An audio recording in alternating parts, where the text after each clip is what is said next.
सृष्टि बचपन से ही दिखने में सुंदर नहीं थी, लेकिन अमीर बाप की बेटी सृष्टि पर उसकी माँ जान छिड़कती।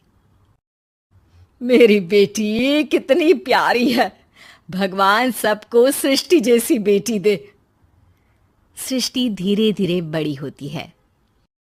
एक दिन सृष्टि की सहेली कहती है, तू दिखने में कितनी अजीब सी है, लेकिन मैं जानती हूँ हम सब में सबसे अच्छी शादी तो तेरी ही होगी। तेरे पापा अमीर जो हैं।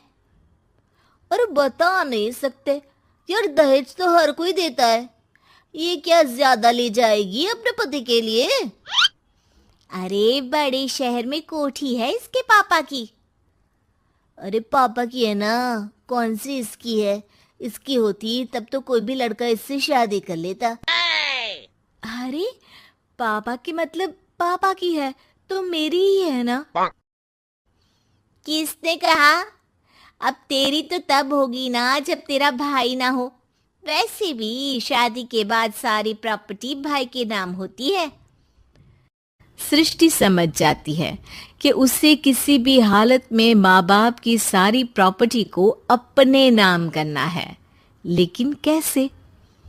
एक दिन सृष्टि का भाई शीनू कहता है, बहन क्या कर रही है? तुझसे एक बात करनी है। अरे हाँ हाँ करना, मैं तो तेरी बहन हूँ। बहन मेरी लाइफ में ना एक लड़की है, बहुत अच्छी है। मैं सोच रहा हूँ माँ और पापा से बात करूँ शादी के लिए। सृष्टि को समझ में आ जाता है कि भाई की शादी होते ही भाभी उसे एक दिन भी घर में बर्दाश्त नहीं करेगी। क्या बात है भाई, बताना कौन है वो? यार वो बहुत अच्छी लड़की है, पढ़ी लिखी है, मेरे साथ जॉब भी करती है। बस एक प्रॉब्लम है। हाँ, प्रॉब्लम? क्या प्रॉब्लम है भाई? यार वो शादीशुदा है, लेकिन उसके पति ने उसे सिर्फ इसलिए छोड़ दिया क्योंकि उसके माँ बाप दहेज नहीं दे पाए। सृष्टि ये सुनकर न जाने क्यों खुश हो जाती है। अरे भाई तो क्या हुआ, लड़की तुझे तो पसंद है ना? शीनू को लगता है कि बहन उसे समझ रही है। वो इस बात से अनजान होता है कि उसकी बहन की मंशा पूरा घर हड़पने की है। सृष्टि अपनी माँ से कहती है, मम्मी मुझे तो बहुत चिंता है। पता है शीनू क्या कर रहा है? अरे क्या कर रहा है? वो तो काम पर जाता है और वापस घर आता है। नहीं ना माँ, वो यही तो नहीं कर रहा, बाकी सब कर रहा है। आपको पता है उससे प्यार है, और वो भी एक शादीशुदा लड़की से। हैं? ये क्या हो गया? मैं सोसाइटी में क्या मुंह दिखाऊंगी? अरे तेरे पापा तो यही कहेंगे कि मैंने ही उसे बिगाड़ दिया है। माँ देखो, मेरी बात मानो, पापा पर भी विश्वास करने की जरूरत नहीं है। अब आप ही बताओ, पापा इतनी देर घर के बाहर रहते हैं क्यों? बोलो। अरे बेटा वो तो नौकरी करते हैं ना। तू बहुत भोली है माँ। पापा का ऑफिस तो 7 बजे खत्म हो जाता है, लेकिन देखो कितनी देर से आते हैं। अरे नहीं नहीं बेटा, ऐसी कोई बात नहीं है। सृष्टि माँ को एक औरत से बात करते पिता की फोटो दिखाती है। देखो माँ, कैसे हैं पापा? मैं ना कहती थी कि पापा सही नहीं है। मैं तेरे पापा से बात करूंगी, दे फोटो मुझे। ओ माँ, वो तो डिलीट हो गई। लेकिन चल, तूने तो देख लिया ना। पापा से बाद में बात कर लेना, और हाँ, मेरा नाम बिल्कुल मत लेना। हाँ माँ। अब क्या था, सृष्टि के माँ और पिता के बीच झगड़ा होना शुरू हो जाता है। सृष्टि के मन में क्या चल रहा था कोई नहीं जानता था। एक दिन, माँ सृष्टि के लिए एक लड़का देखा है, वो लोग शाम को उसे देखने आने वाले हैं। और हाँ माँ, एक खुशखबरी, मैं और पापा मिलकर एक नया बिजनेस ट्राई कर रहे हैं। शाम को लड़का आता है, सांवले रंग का। सृष्टि को तो बिल्कुल भी पसंद नहीं आता।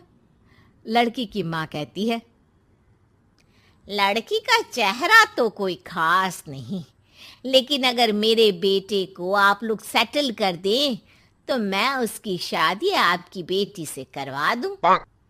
सृष्टि को लड़का बिल्कुल पसंद नहीं था। उससे भाई पर गुस्सा आ जाता है। लड़के वालों के जाने के बाद कहती है, माँ देखा, शीनू मेरे लिए कैसा लड़का लेकर आया, न दिखाने लायक न सुनने लायक, सेटल भी नहीं, वो भी हम करे। अरे माँ मैं जानती हूँ ये मेरी शादी किसी भी घर में क्यों करवाना चाहता है। अरे कैसी बात कर रही है बहन, तूने तो देखा ना, लड़के को मैंने ही मना कर दिया तुझसे शादी के लिए। जिसने लड़का बताया था उसने उसकी बहुत तारीफ की थी। बात आई गई हो जाती है, लेकिन सृष्टि का मन शांत नहीं होता। क्या करूं कुछ समझ में नहीं आ रहा। मेरी शादी हो गई तो ये लोग पूरी प्रॉपर्टी शीनू के नाम कर देंगे, मेरे हाथ तो कुछ लगेगा ही नहीं। तभी सृष्टि को आइडिया आता है। वो किसी वकील को फोन करती है।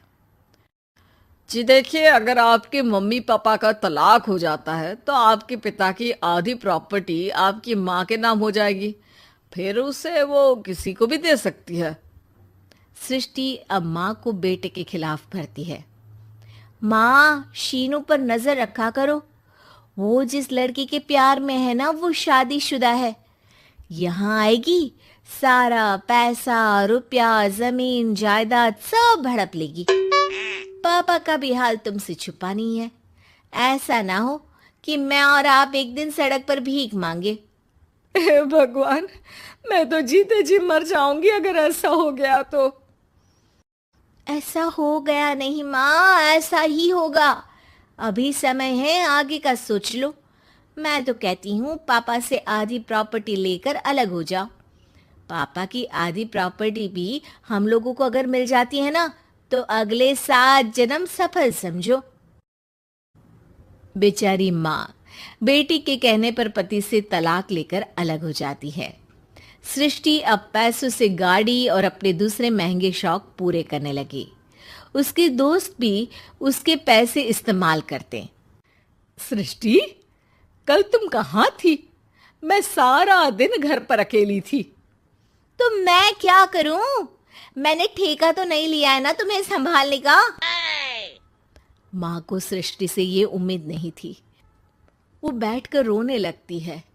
वहीं उसका पति यानी कि सृष्टि के पिता आ जाते हैं।